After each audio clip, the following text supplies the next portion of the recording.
Hey everybody, welcome to Money's No Object. I am your host, Dylan Howell. This is episode number 52 of our YouTube channel and podcast, and I could not be more excited to continue sharing with you guys personal finance topics that I think can help you move closer to financial freedom and work through issues that you may have in your own financial life. Today is something that I cannot stress enough, and it's one of the biggest indicators of long-term financial success, and that is paying off your home. I know it's not something easy, it's not something that seems attainable at all times, but it is something that will bring you so much peace, so much security, so much stability that you may even have trouble imagining it if you haven't gotten to that point yet. And so paying off your home is something that is so valuable and that can really bring you so much peace. And so we want to focus this entire episode on how are we going to pay off our home, why we want to pay off our home, and what's the next step? What do we do after that? Before we get started though, if you could, go down below, hit the big red subscribe button. Also like this video and leave me any feedback, questions, or whatever you may have in the comments. Also, if you're listening on Apple or Spotify podcasts, make sure that you subscribe there and leave me a review. That way I can see how you think I'm doing there. That'd be really awesome. Also, follow me on social media at MNO with Dylan.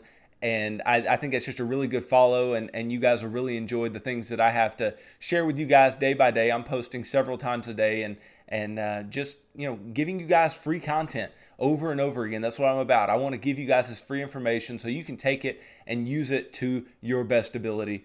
And then lastly, if you do want to work with me one-on-one, if you want me to help you build a financial plan for you, then I can definitely do that. Just check out my website, www.mnowithdylan.com, and you can click on the Work with Dylan tab, and you can sign up for a financial coaching session there. Now let's jump right into talking about home ownership. I want to start in one place though, and it's not home ownership. Where I want to start is renting.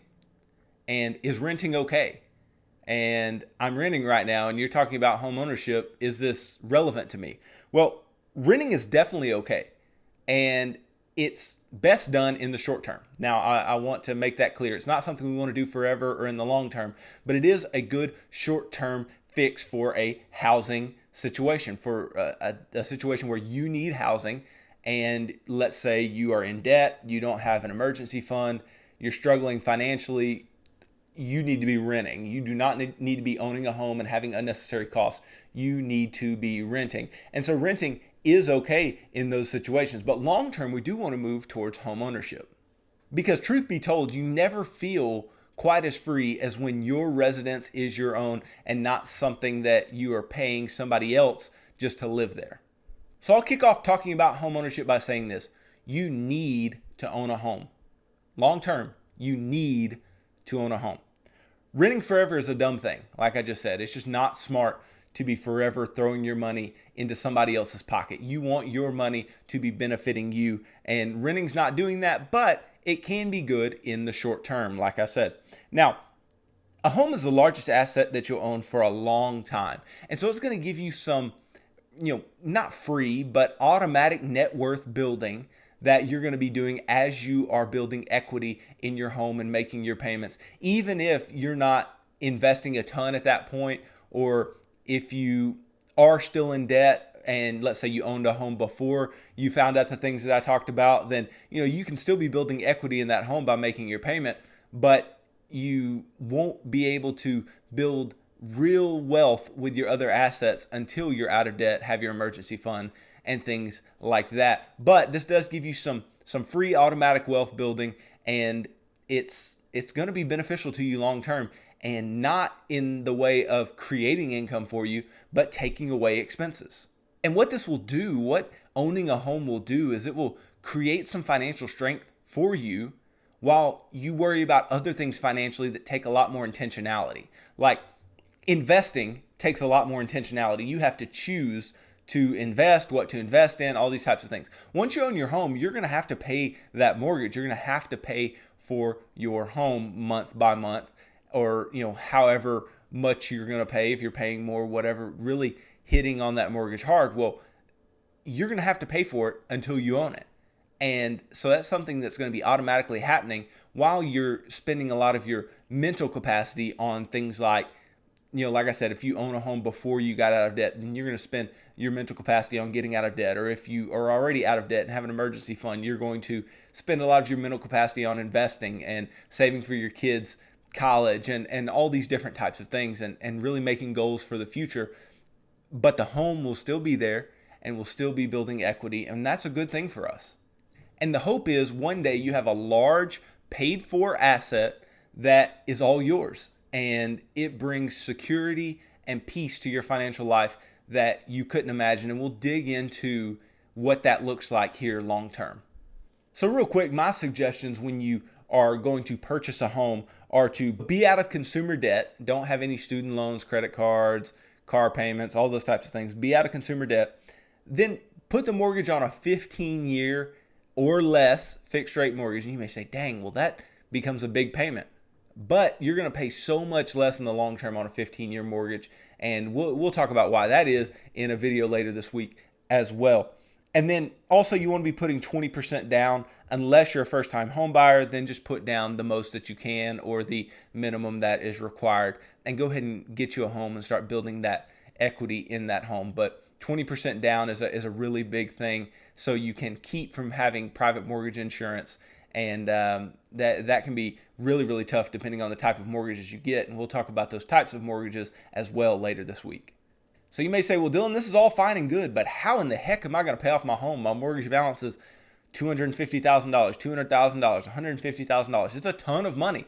You're right, it is a ton of money, but how can we go about doing this? Well, first of all, be out of debt. And why is that such a big deal? And I know I keep saying in every video you need to be out of debt to do something. Well, be out of debt because the less payments that you have on debt and crap, the more payment you can make on your home to pay off your home early or quicker than you thought, or all these different types of things. You can pay off your home in a quicker fashion by not having debt payments. Also, having an emergency fund, because when you have an emergency fund, what you have is the ability to take care of things in cash on purpose up front. Because if you didn't have an emergency fund, and let's say every month you put $400 extra on your home, and that's the only discretionary income you were really dealing with, maybe your budget's a little, tighter in that way. Well, you were putting, let's say, $400 extra a month on your home, and then let's say a $500 expense pops up and you don't have an emergency fund or a proper one, then it's very likely that you're not going to be able to pay down on your home as quickly. So having an emergency fund is huge. And it also allows you to pay for things on the home, pay for things that are wrong with the home or that go wrong within your home that you don't have to worry about as much, and you don't have to worry about that taking away from the money you actually use to pay your home off. And then you also should be working to invest for the future. And you may say, well, how is this going to help me pay my home off early? Well, it helps you to budget. It helps you to put your money in a place that is actually going to grow better for you over the long term. And it's going to show that you have money that's off limits for helping to pay off your home. Because we don't want us to get to this place where we buy a home and then just be gung-ho on the home and not invest anything in appreciating assets or assets that are creating incomes or things like that. We want to be doing both simultaneously because those assets are going to cause you to have a higher rate of return. It's going to grow and compound your money faster than paying off your home will. We don't want to get so caught up in paying off our home over the long term that we're just slugging along trying to pay off a home and losing this opportunity to grow our money over the long term. We want to be doing that, but we also want to be paying off the home. We want to be doing those simultaneously. And so having that money already budgeted and already there will allow you to know, okay, that money's off limits. I'm not going to pay off my home with that. I'm going to have to find other discretionary monies in the budget. And then once you get to this point, then you can see how much should you actually put on your home. Well, what do I think you should put on your home? As much over that investing as possible. And I've said before, be investing at least 15% of your income. So whatever percent of your income you are investing, anything past that that you still have in your budget, I would be throwing that at the house. But like I said, don't invest only and not pay extra because that can be detrimental. And make sure that you're budgeting this, because if you fail to budget it, what will happen is you'll end up getting in a real tight spot because you may think you can throw more at the house than you actually can.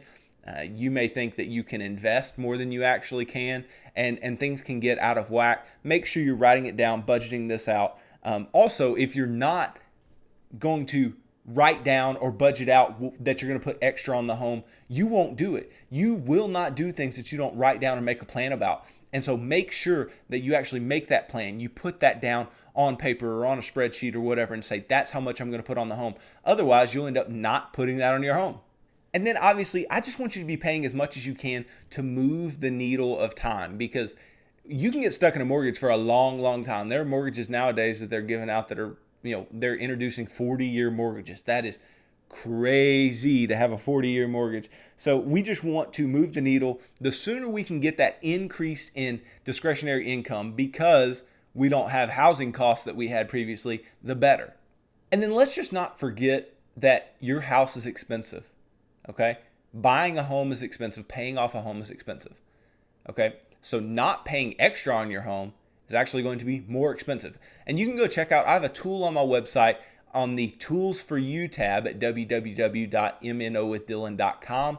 And it's an amortization table and calculator that will allow you to look based on your different mortgage specifications. If you added a certain amount to your mortgage payment, how much quicker you could pay off your home. And you can find that out there. And you can also see how expensive it is to be paying that home off slower. And so you can see that there. So your home is a very expensive thing. And the interest on a home is the most interest you'll ever pay. And we want to minimize that. And the way you do that is by paying off the home early.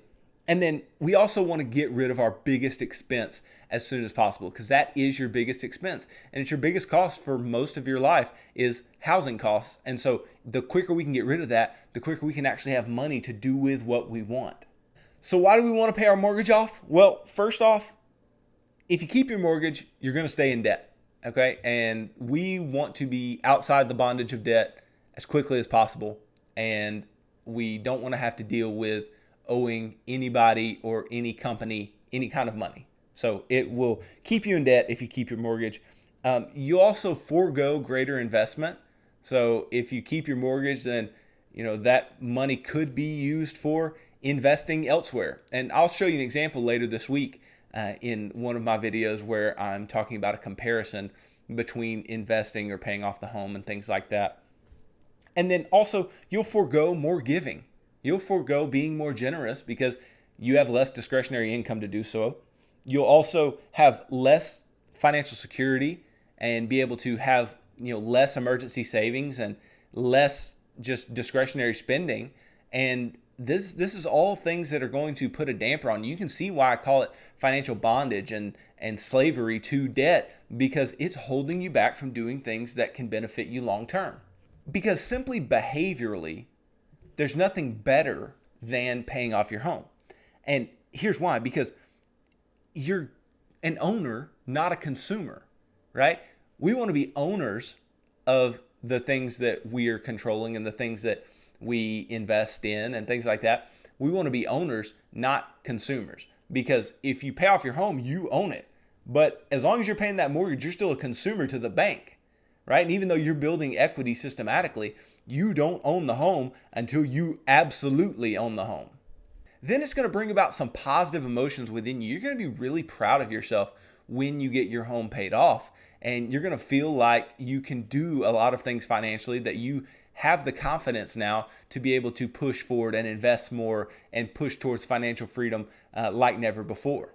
And then if you're also pushing towards that millionaire status, that net worth of $1 million, then a home can go a long way towards doing that. I mean, if you have a $250,000 home that it's worth $250,000 and you pay that thing off, you only have to have $750,000 elsewhere in order to have that million. And I know all of those are big numbers and that's a lot of money, but a lot of people's homes cost $250,000. So you see, that gets you a quarter of a way to $1 million automatically. So paying off that particular asset and actually owning it can be a big net worth booster and allow you to hit that millionaire status a lot quicker. Then also, just don't fight something that feels right. Like, it feels right to pay your home off. It feels right to not be in debt. It feels right to not owe other people money. And so don't fight that. Don't fight it for the sake of ease and for the sake of I want to do these other useless things with my money. No, don't fight that. Do the right things and be able to look back long term and go, I did the exact right thing with my money because it's what felt right, it's what was right. So you may look at the title of this video and think, okay, paying off a home, good thing, I get it. But how is that financial freedom? And so that's the question I want to answer now is how is a paid off home financial freedom? Well, we've continuously talked about debt being bondage and not being a slave to debt, right?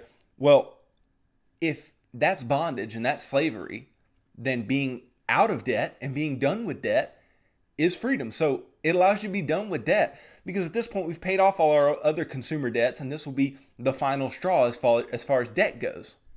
And then at this point, what's going to be happening is money is going to be flowing in consistently. You're going to have so much extra income to do with as you wish that you've never had before. And that gives you options. That gives you options to do things that you've never done before.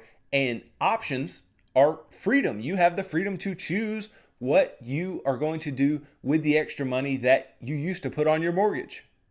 And so what do I mean by options? Well, now you have to try to maintain that financial balance that I have talked about previously.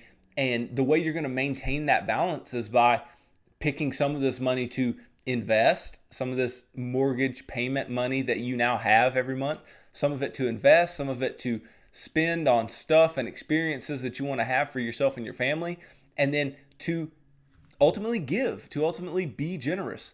And so you want to maintain that balance with that extra money, but at the same time, a mortgage payment can be a lot of money. And so you choosing those percentages can be extremely helpful. I mean, if it's not out of the ordinary to have a $1,500 house payment. And so if you just went 500, 500, 500 into those different buckets, and then you're investing an extra $500 a month, that is a ton of extra money that you're going to end up with in the long term.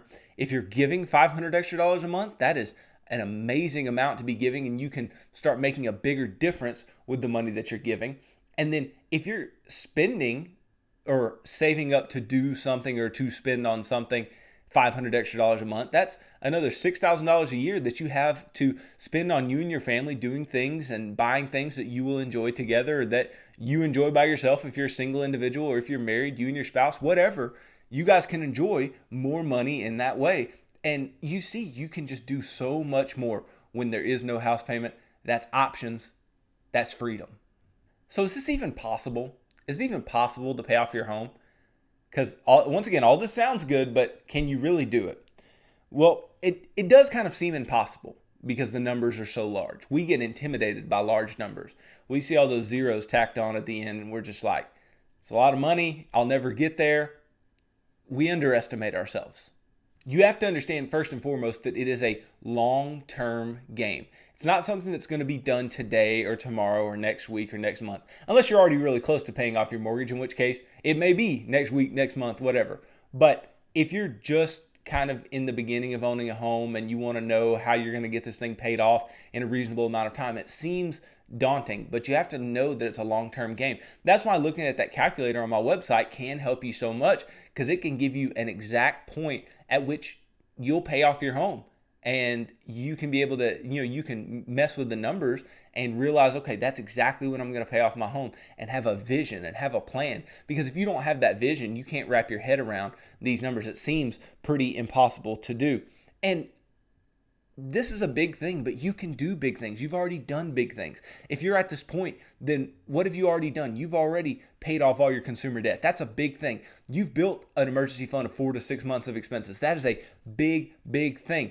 You have invested at least 15% of your income and are still investing at least 15% of your income. That is a huge, huge thing for your long-term financial success. So you've already done big things. You can do more big things. And it's okay if it takes a little while. We're not just rushing to get this done, but it needs to get done in a timely manner. That way you can build wealth without any hindrances over the long term. Then a reason that this is going to seem impossible to a lot of people is because most people just don't do it. Most people don't care to pay off their mortgage. Most people are just comfortable making their payment and moving along and, just getting caught in this rut. But most people aren't wealthy. And most people aren't building wealth over the long term. And most people aren't doing the things that need to be done to put themselves in a position of financial strength and financial freedom. And so don't look at what most do and say, oh, that it's impossible because nobody else is doing it. No, it's possible, but they treat it as if it's impossible because just like you, they got intimidated by the numbers. They don't want to take as much responsibility for their financial life. And now that you're in a place where you want to take that responsibility, then you're going to be different. You're going to look different. You're going to do weird things that your friends and family aren't doing. That's fine. Those are the right things to do. What they're doing is remaining in financial bondage, financial weakness, and we want to be out of that. We want to be in financial freedom, financial strength. Now, let's be clear about this though, and I've said this before. When you go about trying to pay off your home early, you will get backlash. I mean, since others don't do it, many will scoff at it. Many will say, hi, you can't pay off your home early. Yes, you can. You listen to this video. Yes, you can. And then some will be proud, but they're probably weird people too, right? So that's the kind of feedback you'll get from them. You'll get good feedback, but they're probably financially weird just like you are, and that's a good thing. Now, don't get me wrong. Your accountant might look at you and go, oh, well, you won't get this deduction or whatever. Forget that. That's stepping over dollars to pick up dimes. I'm not about that. What I want to do is get out of this debt, and that's going to save me money in the long term. So, accountant, sorry, that's just how it is. And then your financial advisor wants your money, right? That's kind of backlash you're going to get from them. Your financial advisor wants you to be investing that money with them now. And so you're going to get a lot of feedback, some of it positive, some of it negative. And I want you to be able to look at it in the face and make some logical decisions and some logical judgments and listen to the right people, trust the right people, and just be able to have a good plan that you're following and not be so worried about what other people think or what other people say that you don't do the right things in your own financial life. So then what happens when you do pay off your home? Well, there's not a whole lot left, but there's probably a whole lot of time and a whole lot of managing your money left. And so what ends up happening once you do get to that point where you pay off your home is it's really gravy. I mean, you have so much discretionary income coming in now that you can do a lot of huge things with your money. Your giving, your saving, your spending can be outrageous on all counts. You can make big impacts on your own life and the lives of others that you just couldn't make before. And I want you to be having fun. Make sure that even if you're somebody who's just hardcore saving and paying off the house and all this kind of stuff, make sure you have fun. Make sure you enjoy the money that you have now, because that's what we want to do over the long term. Why do we save money? Why do we put all these things in place? It's so we can actually enjoy what we have, and we can actually do it in a way that will not allow us to feel the pain in the long term, but will allow us to be able to enjoy it and be glad and be joyful with what we have. And then push towards the finish line really hard. I mean, there's not a financial finish line until you're dead and gone. There is no financial finish line. You're always having to manage your finances in some way. So there is no financial finish line, but push towards retirement. Push towards these milestones in your life. Push towards, doing certain things and being able to set these goals that you want to do. If you want to, go build a house in the mountains, then by all means, make that a goal and set that as something that you want to do when you're past this point. And you can really start to dream really big when you don't have any payments, when you don't owe anybody any money, when you are in a place of financial strength. You can start thinking really big and really outlandish, and it's okay because it's all possible, and it is because you've done big things. You can do more big things. And then I'll just say, keep the train going. I mean, keep budgeting, right? Don't ever stop budgeting. Budgeting is not something that you should ever stop doing. Stay out of debt. Keep your emergency funds, at an adequate amount based on what your income and your expenses are. Make sure that you're investing and pushing more and more into investments. Make sure that you're giving generously. Make sure you're enjoying your money. Do all of these things and do them all in perpetuity, because any of those things that fall off the tracks can derail you a bit financially. Now, don't get me wrong. When you're at this point of financial freedom and you make a mistake or you do something, it's not going to hurt as bad because you're in this place of strength already. But we don't want any setbacks now. Now we just want to pick up steam and just push harder and harder and harder. And that doesn't mean that you have to be more intense than you've been in the past. That just means you can throw more money at things than you've ever done in the past. So paying off your home is part of the financial action plan, and it's something that I've said time and time again that is a vital part of long-term financial success. It is a vital part of building wealth over the long term, and I don't want you to miss out on that ability to do so. I don't want you to miss out on the opportunities that are in front of you if you will just take advantage of them, if you will just believe that it can happen. That's half the battle with paying off your home and paying it off early, is that you believe that you can do it. And when you look at things that can open up your life financially to so many more possibilities and options, paying off your home has to be towards the top of the list, because this thing just gives you options upon options upon options once you've paid it off. And ultimately, you'll just be able to find peace in the fact that you don't owe anyone money. You don't have to conform to anything that a bank tells you to do or that a lender tells you to do. You own your home. You own everything that you have, and you don't have to answer to anybody but yourself, your spouse, and your family. And that is such a great place to be, and such a position of strength to move forward financially with much confidence and just really push towards whatever goals that you have financially and whatever goals you've set for yourself, because you can do it now. So hey, don't forget to go down below and subscribe. Hit the big red subscribe button. Like this video. Leave me any feedback in the comments if you have not already. If you're listening to this on Apple or Spotify podcasts, make sure that you subscribe to this show and leave me any reviews that you can there. Also, follow me on social media at MNO with Dylan. That's a really good follow. I put out new tips and tricks and information every day that I think can be really useful to you financially. Also, if you want to work one-on-one and allow me to coach you financially and help you build a financial plan for yourself and walk through that plan, then I'd be more than glad to help you to do so. Just go to my website, www.mnowithdylan.com. Click on the Work with Dylan tab, and you can pick the financial coaching session type that you think would work best for you. And then tune in tomorrow as I talk about the importance of not being house poor, because that can really set you back financially. So we don't want to be house poor at any turn. So hey, thanks for tuning in to this episode of Money's No Object. I'm your host, Dylan Howell. God bless.